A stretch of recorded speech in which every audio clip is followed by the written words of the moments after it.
Carmel de Lisieux. Cette porte, Thérèse Martin l'a franchie, le 9 avril 1888. Elle n'a que 15 ans. Désormais, elle est coupée du monde extérieur. Cette vie de religieuse cloîtrée, Thérèse la veut. Plus que tout. Elle ira même jusqu'à Rome pour obtenir une autorisation du pape Léon XIII.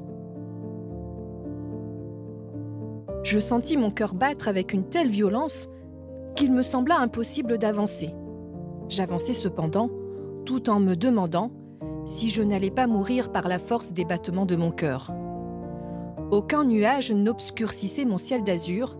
Avec quelle joie profonde je répétais ces paroles. C'est pour toujours, toujours que je suis ici. Cette cellule est bien celle que Thérèse a occupée à son entrée au Carmel. Elle y retrouve ses deux sœurs aînées, Pauline et Marie. Le 10 janvier 1889, à 16 ans, Thérèse prend l'habit et devient Thérèse de l'Enfant Jésus et de la Sainte Face. J'ai trouvé la vie religieuse telle que je me l'étais figurée. Aucun sacrifice ne m'étonnait. Je suis venue au Carmel pour sauver les âmes et surtout afin de prier pour les prêtres. Sa vocation, Thérèse la ressent très tôt. Elle grandit à Alençon, dans une famille très fervente.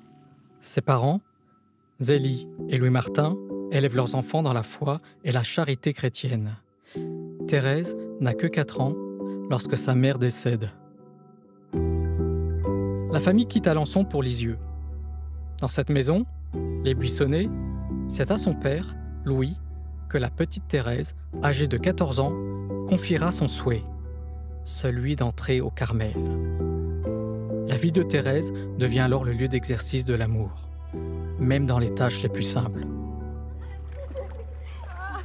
Une fois, j'étais au lavage devant une sœur qui me lançait de l'eau sale à la figure. Mon premier mouvement fut de reculer. Mais aussitôt, j'ai pensé que j'étais bien sotte de refuser des trésors qui m'étaient donnés si généreusement. Cet abandon à l'amour miséricordieux, Thérèse le manifeste par écrit. Et pendant 3 ans, elle consigne ce qui deviendra un best-seller. Mais Thérèse tombe gravement malade. La tuberculose la cloue à l'infirmerie. Thérèse souffre.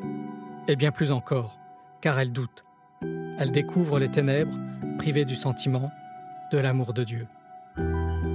Thérèse n'a plus la force de tenir la plume. Elle continue pourtant à tout mettre dans les bras de Jésus. Le 30 septembre 1897, Thérèse s'éteint à l'âge de 24 ans. Histoire d'une âme est publiée l'année suivante, traduite en polonais, allemand, italien, espagnol et même en japonais.